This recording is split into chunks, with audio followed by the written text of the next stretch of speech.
Hello everyone, this is R.S. Miller at the endtimenews.org and today is February 16th, 2014. The whole world is talking about the prospects for peace in such a positive light, yet at the same time are preparing for war. Netanyahu warns the world over Iranian aggression. Prime Minister Benjamin Netanyahu opened his weekly cabinet meeting Sunday with words of warning to the West over Iran. The major powers' talks with Iran will resume this week. Until now, it must be said, it is Iran which has gained without giving anything significant, he began. It has received a major easing of sanctions, and the Iranian economy is already responding appropriately. Iran is also continuing its aggressive policy both inside Iran and outside Iran. Inside Iran, it is executing innocent people, Netanyahu continued. Outside Iran, it supports the continued killings by the Syrian regime, which would be unable to act without its support. Iran is also continuing to arm terrorist organizations with advanced deadly weapons, and of course, it is continuing to call for the destruction of the State of Israel. At the same time, Iran is continuing with its advanced research and development of centrifuges. Iran is not prepared to concede not even one centrifuge. Israel's policy is clear and is active on two tracks. First, to expose Iran's unchanging aggressive policy. Second, to demand the dismantling of Iran's enrichment capacity, the Prime Minister reiterated. Iran does not need any centrifuges for nuclear power for civilian purposes. Meanwhile, Iran's military has successfully test-fired 2 new domestically made missiles, the defense minister said last week ahead of talks with world powers to try to reach an agreement on curbing Tehran's nuclear program. One of them is said to be a long-range ballistic missile with radar-evading capabilities.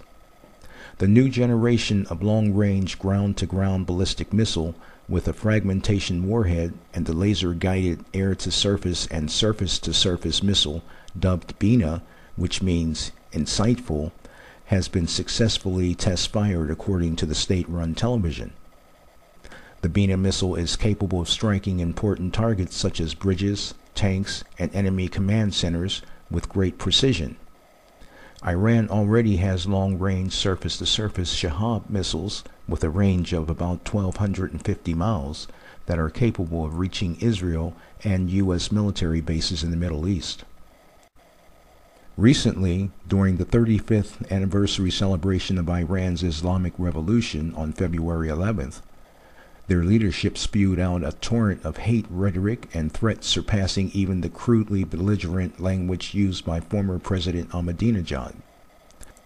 According to Depkafal, as the audience burned the U.S. flag and Israeli flags and stamped on placards depicting Obama, President Hassan Rouhani echoed the Iranian Revolutionary Guard Corps' leaders in mocking America's military option, while Khomeini called for Israel's extermination as a cancerous growth.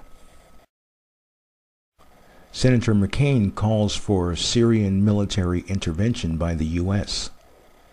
U.S. Senator John McCain has called on the Obama administration to employ its already devised plan of military intervention against the Syrian government. The only way to achieve success at Geneva is to change the balance of power on the ground, McCain said in a statement on Saturday, referring to the failure of the so-called Syrian peace talks in Geneva. There are options far short of an Iraq-style invasion that can and should be employed to change the calculation of the Syrian regime, stem the violence, and ultimately achieve a negotiated political solution, he added. The second round of negotiations ended Saturday without any concrete results about the unrest in Syria. The second round of Syria peace talks ended today with no progress towards a negotiated political settlement to the conflict, and UN Special Envoy Lakhdar Brahimi recognizing that failure is looming, McCain said. After 3 weeks of talks, We are moving further and further away from a peaceful political solution, he argued. Also recently, Russian Foreign Minister Sergei Lavrov asserted that imposing a no-fly zone over Syria by using F-16 jets and Patriot rockets via Jordan violates international law. The Wall Street Journal has mentioned that the U.S. intends to arm the terrorist groups in Syria and to impose a no-fly zone via Jordan. It is also worth noting that the U.S. has sent a number of Patriot rockets and F-16 jets to Jordan in order to launch annual military maneuvers. Friends, I am absolutely 100% convinced that we are indeed living in the last days, those final hours before the return of Jesus Christ. Over a decade ago, God showed me through a series of dreams and visions that an event was about to take place which would lead to the Battle of Armageddon and the return of the Lord Jesus Christ.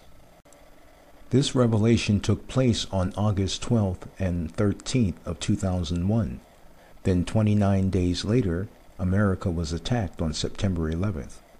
This event has in fact propelled the world towards the fulfillment of Bible prophecy concerning the last days. Back in the summer of 2012, the U.S. and NATO were preparing to go head-to-head with Russia over the civil war in Syria and Iran's nuclear program. During the height of the tensions, the U.S. withdrew a significant portion of its forces from the area and redirected their attentions to the Asia-Pacific region in order to deal with the belligerent threats coming from North Korea and the military expansion of China. Although currently there is a lot of talk of peace, the U.S. and NATO, Russia, China, Iran, and Israel are all increasing their military capabilities in the preparation for war. If in fact the world were truly in an era of peace, then there would be little need for a military buildup of this magnitude, and especially during a time when the world economies are in such a precarious position. The truth of the matter is that the world is inevitably stumbling towards another global war. In the book of Daniel, he gives the prophecy of the willful king, a last days prophecy concerning the Antichrist. Although I'm not saying that this prophecy is currently taking place, but it could well be in the developmental stages. If this is truly the case, then the end is not too far down the road. Daniel 11:36. Then the king shall do according to his own will. He shall exalt and magnify himself above every god, shall speak blasphemies against the God of gods, and shall prosper till the wrath has been accomplished. For what has been determined shall be done.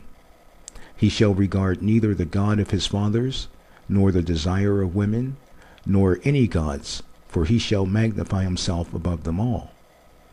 But in their place he shall honor a God of fortresses, and a God which his fathers did not know, he shall honor with gold and silver, with precious stones and pleasant things. Thus he shall act against the strongest fortresses with a foreign god, which he shall acknowledge and advance its glory, and he shall cause them to rule over many, and divide the land for gain.